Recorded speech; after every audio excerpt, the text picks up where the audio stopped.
Hello and welcome to the News at 10 on NTA News 24. We're live in Abuja. I am Dennis Adegunloye. Thank you for joining us. The headlines. Federal government signs financing pact for multi-million-dollar value chain support for farmers in 9 states.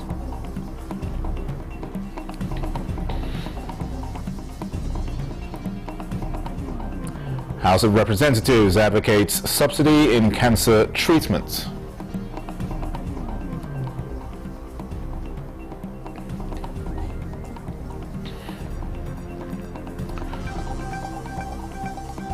And election of a new pope. Cardinals go into second day of voting.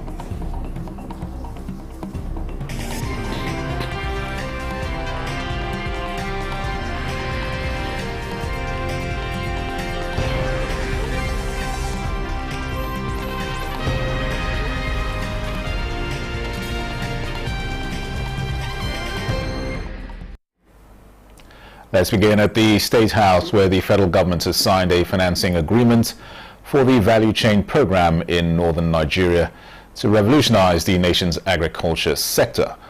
With the signing of the agreement, the implementation of the $158 million project begins immediately to support agricultural developments and value addition for farmers in 9 states of the northern part of the country.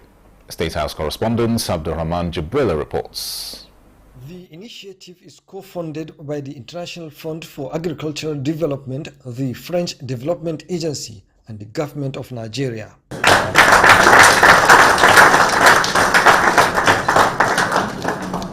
And this signing of financing agreement, 8-year initiative validated on March 21, 2024, expected to reduce poverty, enhance nutrition, and better resilience of rural and most vulnerable population in the 9 northern states of Borno, Bauchi, Kano, Katsina, Kebbi, Jigawa, Sokoto, Yobe, and Zamfara. While VCN draws lessons from such models, ours is not about replicating foreign templates. It is about what we can and must do here in our own land and with our own hands. A few weeks ago, we began laying the foundation for the construction of special agro-industrial processing zones across Nigeria, beginning in the north, specifically in Kaduna State. BCN will feed into the SAPZs. It will serve as a steady pipeline of raw materials and ensuring our processors no longer grow for quality inputs. This synergy will shift us from exporting raw produce to exporting value-added goods, creating jobs, wealth, and industrial stability.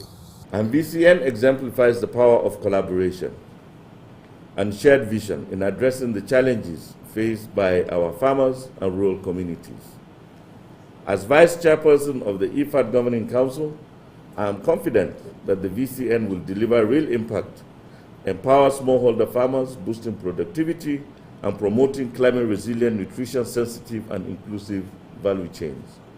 The program is expected to improve agricultural productivity and the overall well-being of smallholder farmers and women across the region. The time we have sufficient jobs and our farmers are getting rewards from their farms, we are likely to see improvement in security situation in our country.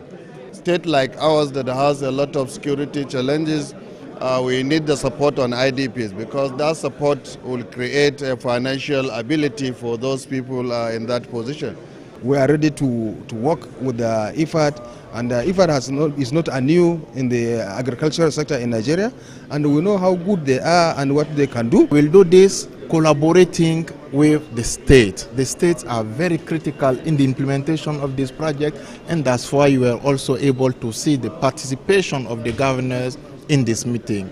After the signing of the joint roadmap for accelerated start-up between the federal government and the International Fund for Agricultural Development, what is expected is the need for all stakeholders in the project to work for the actualization of the set objectives for the overall interest of national economy.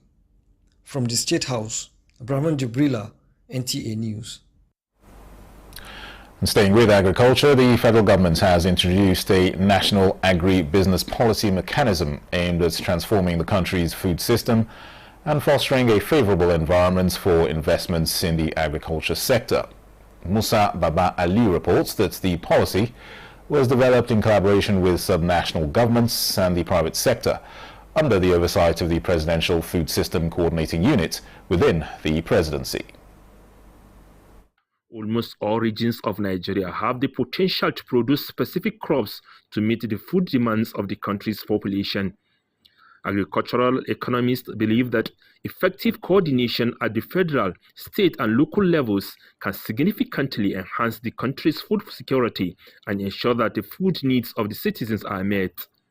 This understanding led to the establishment of the Presidential Food System Coordinating Unit within the presidency.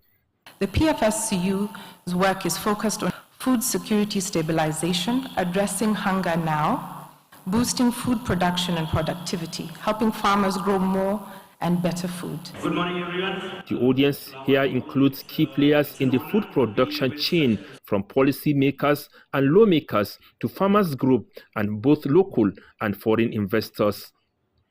They have gathered for the launch of National Agribusiness Policy Mechanism, NAPM. Vice President Kashim Shettima was represented by Deputy Chief of Staff Ibrahim Hassan Hadeja. The NAPM is designed to serve as a unifying platform, one that brings greater coherence to our policies, fosters collaboration across all levels of government, and ensures that data and evidence are at the center of every decision we make. This mechanism will help us not only harmonize our efforts, but also to unlock private investment. The NAPM is one of the direct responses to that renewed hope mantra.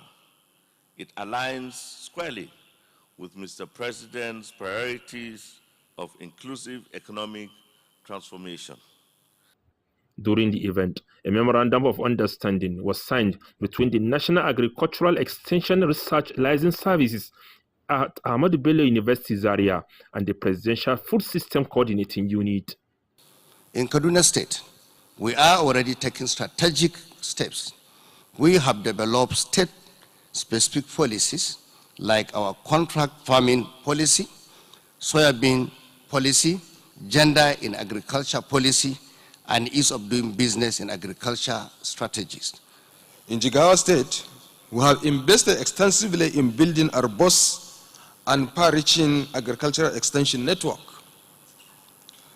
It serves as a backbone of our rural economy and stands ready to support deeper engagement with the NAPM.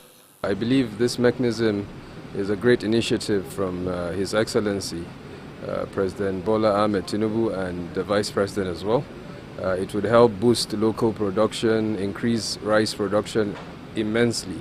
These signatures depict the commitment of state governors and other relevant key players in the agricultural sector towards ensuring that the National Agribusiness Policy Mechanism is not only implemented, but the goals are achieved under the theme One Nigeria, Unified Food Policy, Shared Prosperity. In Abuja, Musa Baba Aliyu, NTA News. Let's turn our attention to security matters. The Minister of Information and National Orientation, Mohammed Idris, at the 7th edition of the ongoing ministerial press briefings, reaffirmed that the federal government has developed a holistic approach to deal with the dynamics of insecurity and to guarantee the safety of lives and property in Nigeria. To fast-track the needed results and sustain successes, he advocated synergy between the civil population and relevant security agencies. Salihu Abdullahi Guanara reports. Since the inception of the current administration, the hope of Nigerians has been high and ambitious as the policies of the Renewed Hope agenda. As the custodian of the Renewed Hope document, the Ministry of Information and National Orientation is coordinating this forum where members of the Federal Executive Council present their scorecards within the last 24 months. As he ushered in his colleagues from the Ministries of Environment and Defense, the host minister, in solidarity with his guest, says terrorist or act of terrorism do not deserve sympathy from the media. I therefore call on my colleagues, or media professionals and editors, to be discerning in their reportage. We must deny these groups the undue publicity they crave. We must take them off the front pages and accurately report them as the criminals that they are, without glorifying their acts or giving credence to their false narratives. These, of course, are not freedom fighters. They are murderers, kidnappers, and destroyers, and they must be presented as such. Several ministers have appeared on this platform, which remains active to address the public. In Abuja, Salihu Abdullahi Gwanara, NTA News. Now, there is a ray of hope for cancer patients.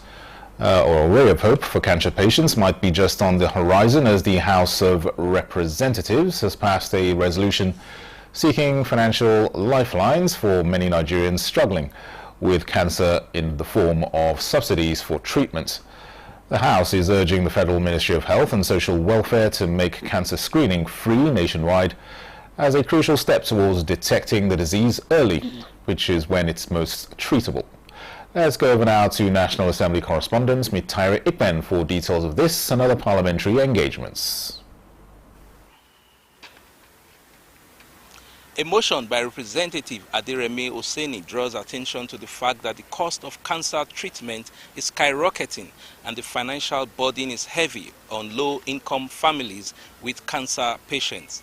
By advocating free cancer screening and subsidized treatment, the House hopes to give such families a chance at combating cancer. The rising burden of cancer is causing a shortage of funding for cancer control, with public financing being considered the most appropriate to ameliorate the suffering of patients with cancer. Mandate the Committee on Healthcare Services, in collaboration with the Federal Ministry of Health and Social Welfare and other relevant agencies, to establish a mechanism for the federal government to provide subsidies for cancer treatments. Talking about treatment here, I want to add the prayer that federal government should make screening free.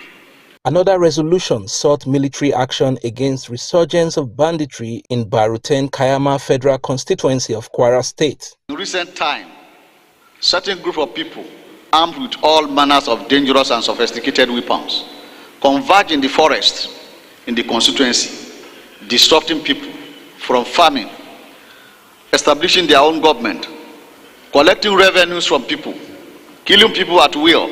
Meanwhile, the managing director of the Nigeria Education Loan Fund has denied allegations of irregularities in the disbursement of student loans during an investigative hearing. Apart from the fact that the statement by the ICPC was unfounded and later confirmed by them that they were unfounded, there were also some inaccuracies in their announcement. Their announcement suggested that we had received 100 billion naira. That figure was wrong. The announcement suggested that 28 billion had been disbursed. That figure was wrong.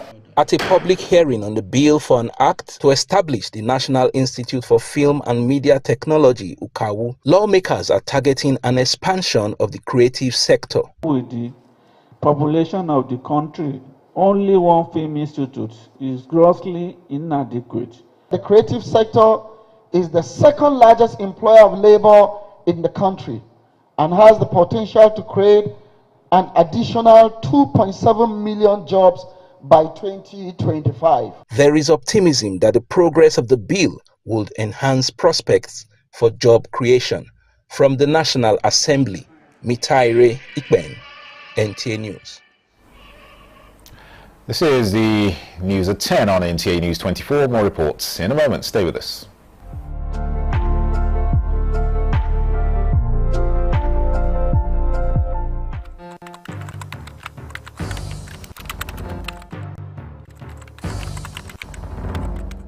I therefore call on my colleagues, or media professionals and editors, to be discerning in their reportage.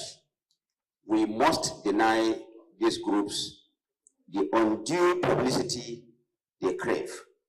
We must take them off the front pages and accurately report them as the criminals that they are, without glorifying their acts or giving credence to their false narratives. These, of course, are not freedom fighters. They are murderers, kidnappers, and destroyers, and they must be presented as such.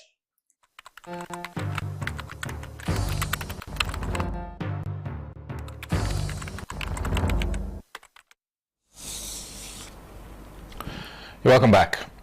A joint operation by the National Environmental Standards and Regulations Enforcement Agency, NESRIA, and the National Parks Service has led to the arrest of 3 persons, Musa Usman, Samula Abdullahi and Saidu Jagaban, for trafficking in endangered wildlife species in Abuja. According to NESRIA's Director of Press, Nwamaka Ejiofo, the suspects were arrested in different parts of the city for illegal sale of prohibited exotic birds and wild animals, contrary to the provisions of the Endangered Species Act. Whilst Usman and Abdullahi were found in possession of 15 Senegalese parrots and 1 African grey parrot, Saidu Jagaban was arrested for hawking 3 dead antelopes. The trio are to remain in custody while investigations continue. Director General of NESRIA, Professor Innocent Bariko, reminded Nigerians that trafficking in endangered species remains a crime under Nigerian law, warning that perpetrators will be prosecuted accordingly. According to him, all living things play different roles in ensuring biodiversity sustainability, hence the need to protect those classified as endangered species under the Convention on International Trade and in Endangered Species, to which Nigeria is a party. The Independent Petroleum Marketers Association of Nigeria, IPMAN, will continue to leverage on President Bola Tinubu's liberalization of the oil and gas industry in sustaining robust petroleum products across the country. At a press briefing in Abuja, IPMAN President Abubakar Megandi reaffirmed his members' determination to play a pivotal role in advancing government's revitalization of the downstream sector. Lydia Sampson reports. The association applauds the appointments of the current leadership of NNPC Limited, while commending the federal government for what it calls robust compressed natural gas initiative introduction to reduce the effects of high cost of transportation on the citizens. We should thank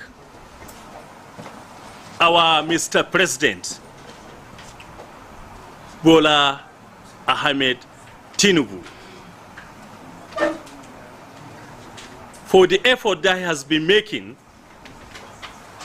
in the oil sector. And today our members are trying to engage themselves into CNG program.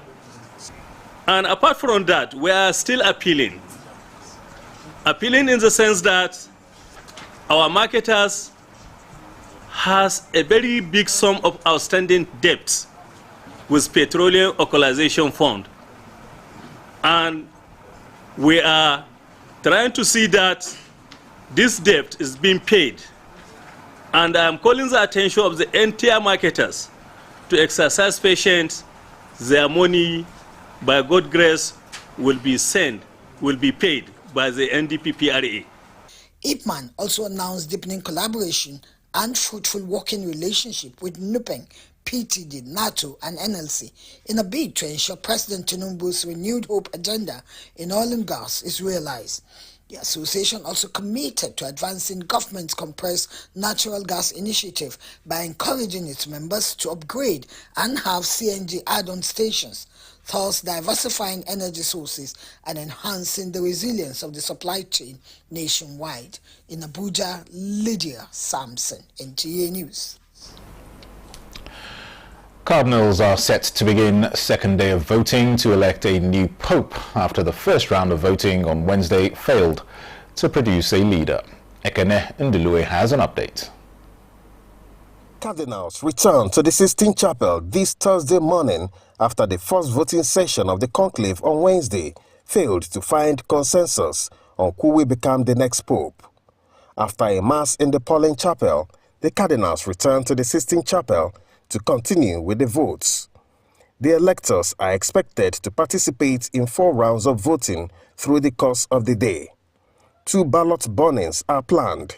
One is expected at the end of the morning around 12 p.m. and the second in the evening at around 7 p.m. If no pope is elected after 33 or 34 votes, generally about 13 days, then a new rule introduced by Pope Benedict XVI decrees the 2 leading candidates as determined by previous ballots will engage in a runoff vote.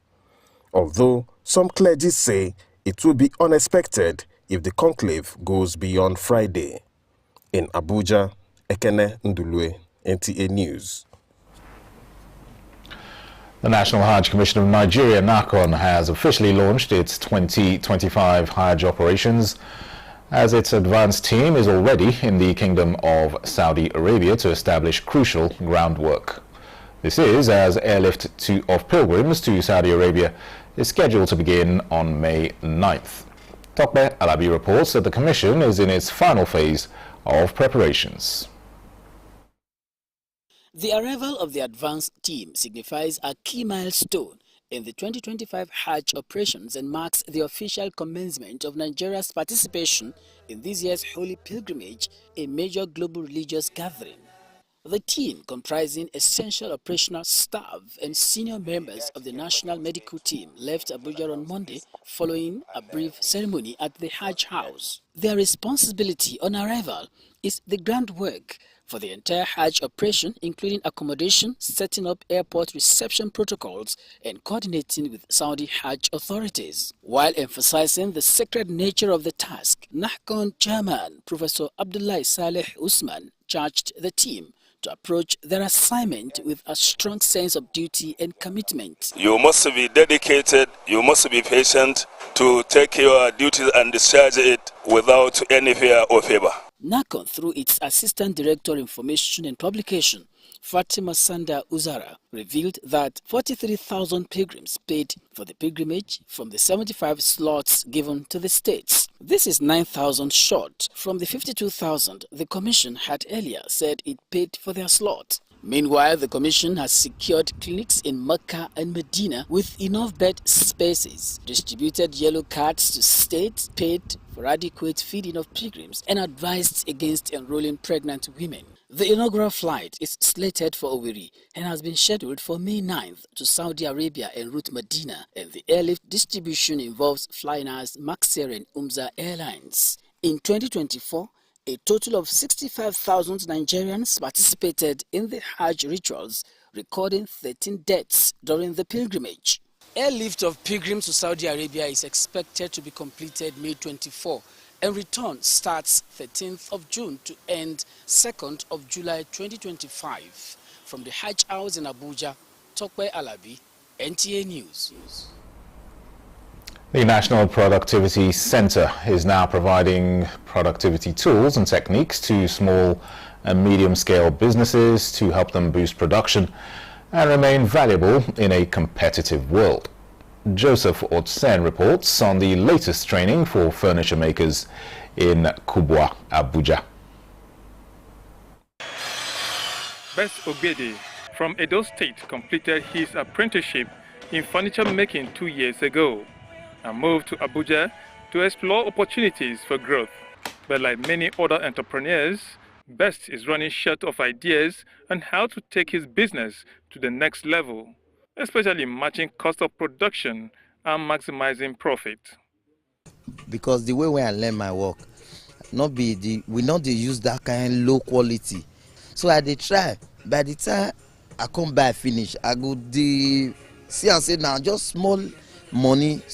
Only thing where I just need maybe person to work on now. How to manage that money when I take carry the work exactly. So that it go fit come out for me and I will get victory. Me and customer we don't go get issue. One thing I've observed is that there are excellent craftsmen they know their job.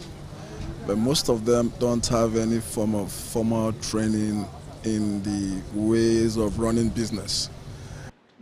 Mindful of the challenges many small and medium-scale businesses face to sustain their trade in a competitive environment, the National Productivity Center has taken productivity skills and tools to their doorsteps. In here are furniture makers in Kubwa, Abuja, undergoing training to improve production and quality services, minimize costs, and build effective business networks.